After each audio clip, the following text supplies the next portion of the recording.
She's not in medicine, and she also didn't have kids. So she doesn't speak Spanish. Triple black sheep. Oh, it's so great to be here. Like, now we know what we don't want to do. And Ryan was like, oh my God.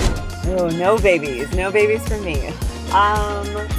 Like, where would you see yourself at age 60? This is the Sprinter Mom with Lashes on podcast. Okay. Yes. So let's talk babies, because I don't know what the boys are doing at home. Okay. So Brooklyn doesn't know this. We love babies. We love babies. We love babies. What made you decide to only be an aunt for the rest of your life? Oh, no babies for me.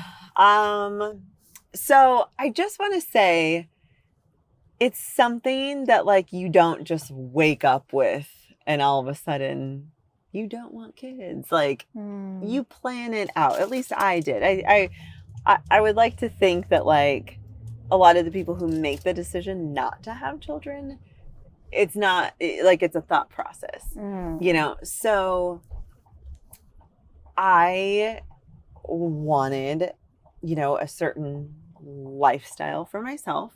I have one aunt who is my, like, she's kind of like, what do you want to call, like my end goal, like my end game or whatever. Oh yeah, like your dream. Like, this is the life I want to live. She and her husband, my Aunt Esmeralda, my Uncle Max, they own a resort in Puerto Rico. Oh, that's right. Yeah. Yes. He has children, but she does not. But like, she's been instilled in our lives from the very beginning, providing for us. Like, okay, if I wanted to go on that like 8th grade Washington, D.C. class trip, parents couldn't necessarily afford it, you know, like because they were paying for dance. It's paying for dance, paying for sports, paying for all the things.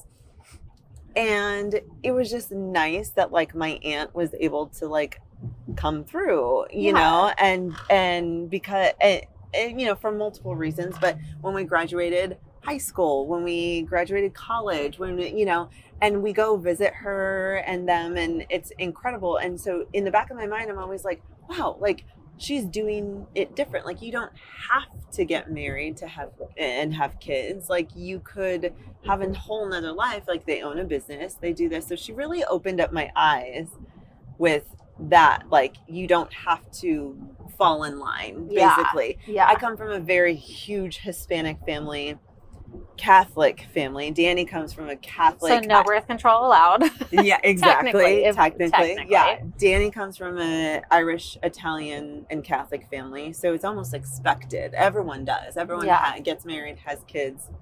That's what it is. And early on, before things got serious. Look at the mountains really fast. Oh my God, that looks like snow. Brooklyn, look at that. Beautiful. Oh my God, it's so pretty. That looks like snow. Video. Pretty. It's so pretty. It is. Wow. Okay, Phoenix, showing off.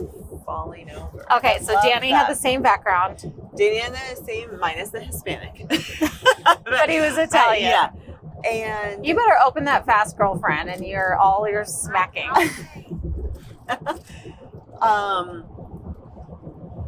And before things got serious between us, I sat him down and I was like, listen, there's like a 99% chance that like I don't want to have kids. Like I just don't want it, you know.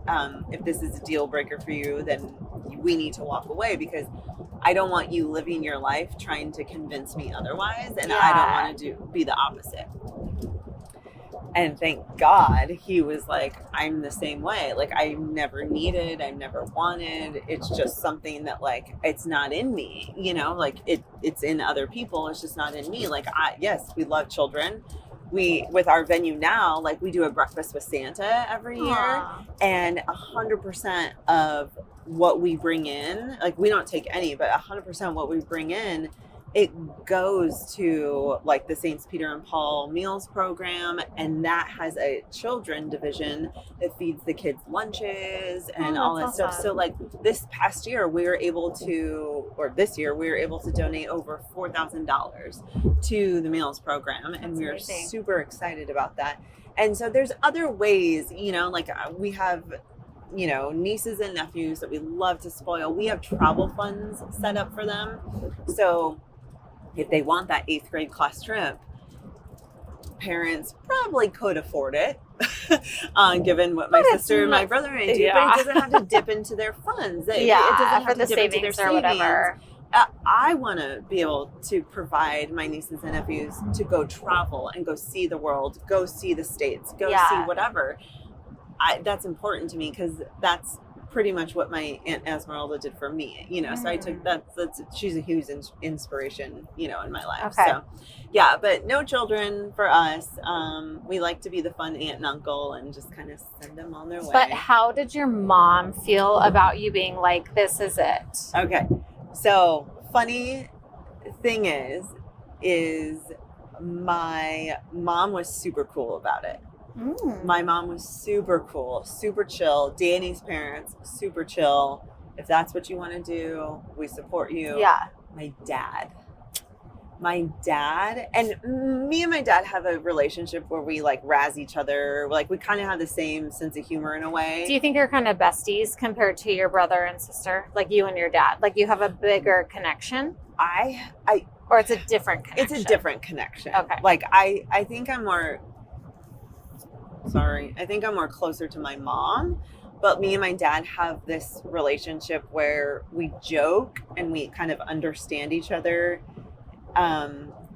Anyways, but he took it like he wasn't as cool about it. He was kind of not upset, but he was just like questioning why? Like, I can't believe this. I can't believe you wouldn't want to have your own child. Like, you know, and then like, you know, on Mother's Day, it would come around and be like, I can't wish you a Mother's Day, you know, and it's like, but I never wanted to be wished a happy Mother's Day, you know? So he finally like came around, and it's not like it caused any issues. He just took it way different than I thought. I thought my mom would take it bad, but my dad was like, he felt more about it than, you know, but you know, it's fine. And he, you know, like he totally gets it now, and it's, you know, it's fine. But I will say, I have been on the side of, I've been called selfish.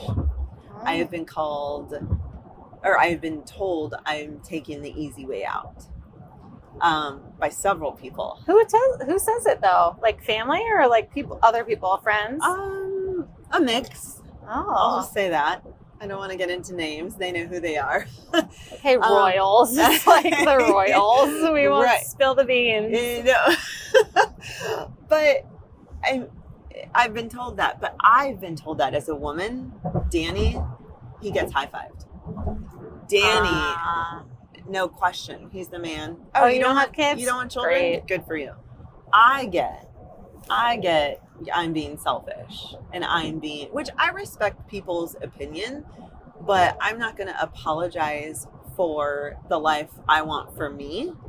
You know, just like somebody waking, like you always knew you wanted to be a mom and have kids. Always. You never apologize for that. So why should I have to apologize for not wanting kids? Yeah. Because I want a certain relationship with my nieces and my nephews. Yeah. And I want a certain relationship with my husband and just with me in general.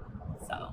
But culturally, and like to be really taboo, like, would you say that a part of you, like, because I like, I don't talk about this very much, but like, we're very like anti-abortion. Like, if you got to a place like, obviously you want to be, if you know you don't want to have kids, like you're preventative. So your birth control, whatever, get fixed, whatever it may be. Yeah. Like, what happens if you accidentally get pregnant in the Catholic world? Like, that's like, do you have the baby? Do you adopt out? Do you, like, what if it was like totally hypothetical, completely on accident? Yeah. What do you do in that situation? Sure.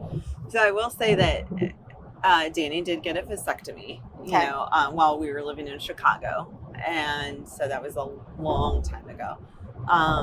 He still tests and everything, so he's fine. Because remember, you had one of your aunts got pregnant after a vasectomy. And she was in her 40s and had a baby. My beautiful cousin Zach, he's amazing. He's like the best thing that ever came into this world. It's like a miracle. I know. So, it was a surprise. And because I think my uncle didn't test himself or didn't, so it reversed. So if that were to happen with us, of course we would accept it because that's God's plan. Yeah. It's not my plan. It's, like they say, you make a plan and God laughs. You know? That's fair.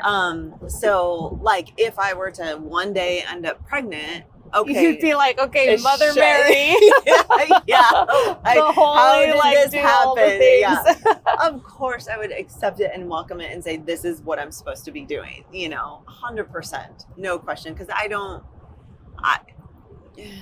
because you've also experienced a sister who had trouble getting pregnant. Exactly. So I don't want to, if I'm supposed to, then I'm supposed to, because my sister, God love her, she tried everything under the sun, her and her husband. And, they ended up adopting Matthias, which again, one of the amazing things that came into our lives. And there's, they're raising this amazing child and, she's so fulfilled, you could tell. And she's instilling her beliefs and her things. And sometimes I see a lot of traces of her in him and I'm like, well, that's Becca for you, Yeah. But it doesn't have to be of her body. It's just literally her child. It's her child. Yeah. So if I were to one day get pregnant,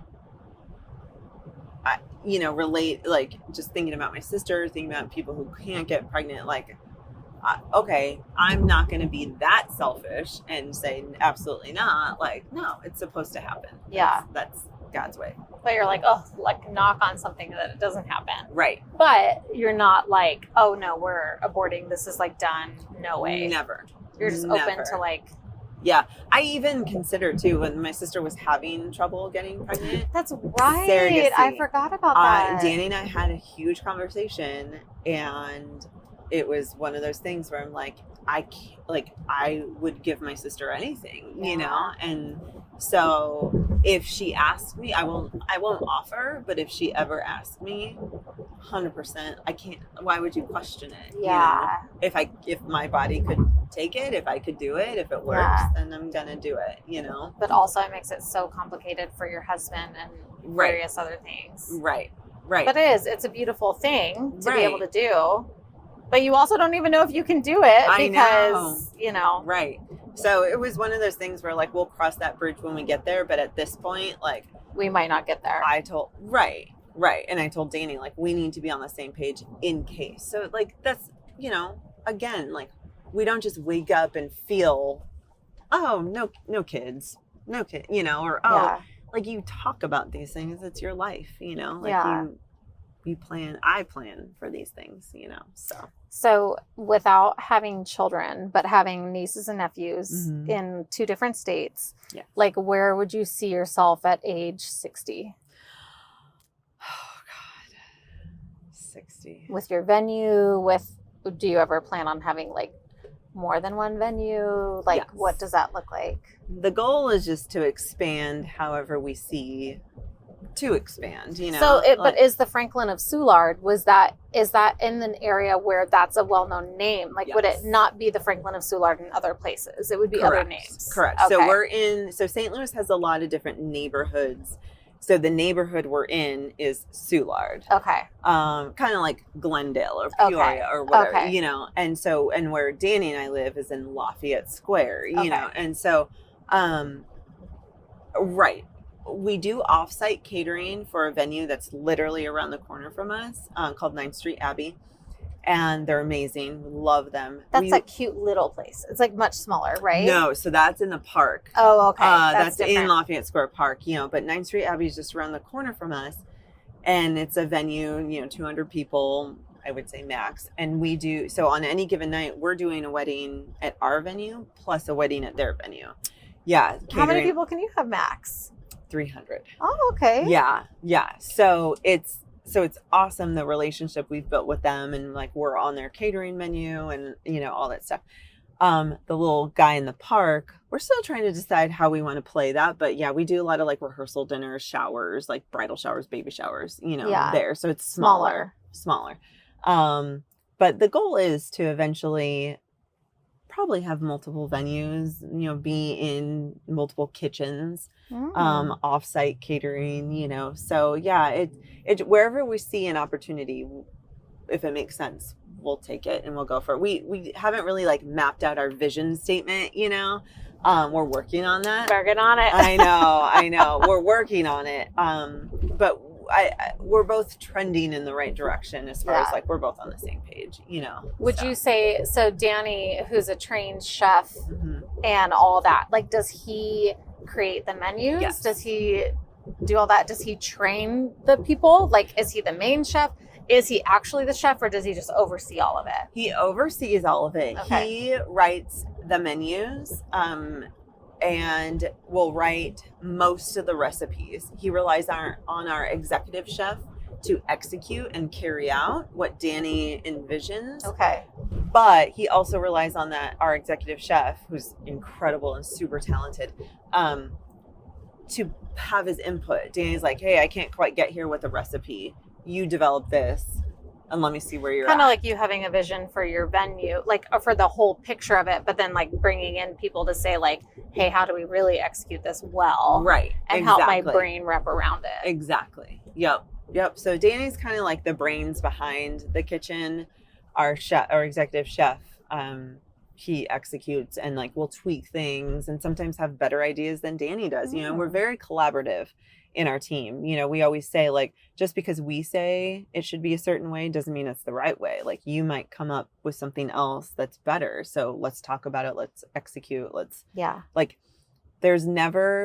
we always say there's never like a mistake being made if you think it through. Like if you think it through and you think that's the best possible answer, do it. We will support you as long as you think it through. It might be the wrong answer. We'll figure that out after, So we're very collaborative with our team and they love it.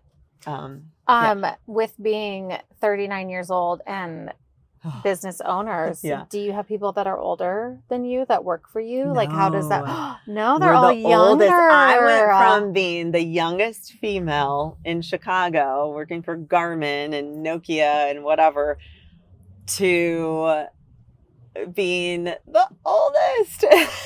And with the best skin. You have the best freaking skin. Oh my God.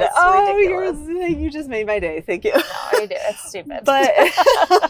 But no, honestly, I think we like it that way. Like our chef is young, but he's super talented. So he has so much potential. Same with our event managers, super young, but they're young and hungry. It's almost like you're like training them for what they could be. We're molding them. Yes. Yeah. And they're hungry, which I love. Like one of them in particular is, one of Ryan's things is, and we'll probably see him, but he always says hungry, humble, and kind. Or there's things that you have to find in people. And if they're hungry and humble, they're going to be great employees. Yeah.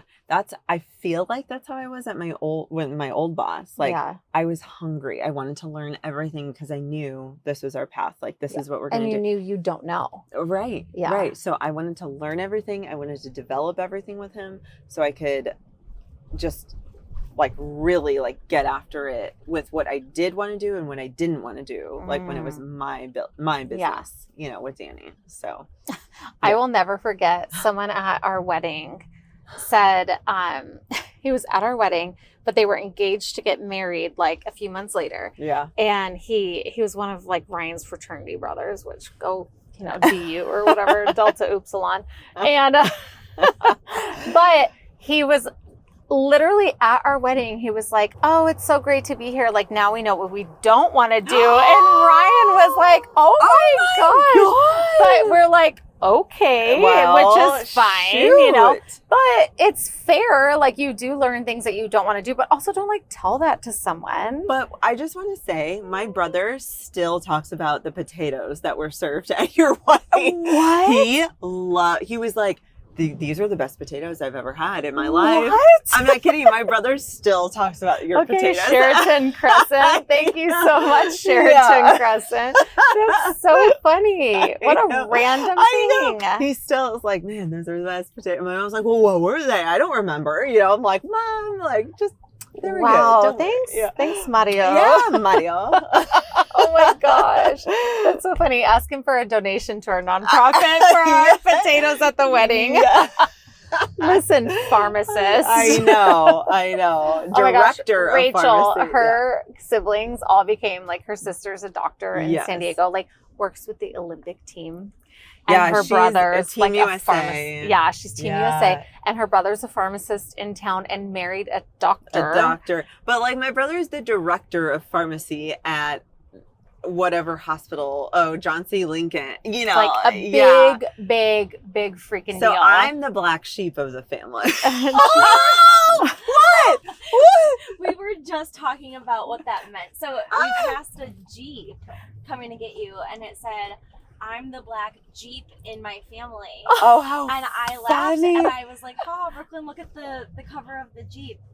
And she's like, I don't get it. And I'm like, oh, like, people say you're the black sheep in the family. Yeah. And she's like, no. So we just No, I don't know. That's hilarious. Oh my, yeah, because I'm not in medicine. Because I'm she's the black sheep. But I'm still successful. She's not in medicine, and she also didn't have kids. So she doesn't speak Spanish. Triple black sheep. Yes. Oh. Yeah. Xavier this morning, I was like, say something to Christina in Spanish, and he said something like, it's my kitchen. Like, esta es la cocina. And she was like, you're cocina. Oh, sorry. Cocina. What's cochina? Dirty. Cochina, cocina. Or I guess you would say cocina, I thought it was cochina. the same word. Cocina is kitchen. See, I know this. Cochina is because dirty? my family did all the dirty words growing up.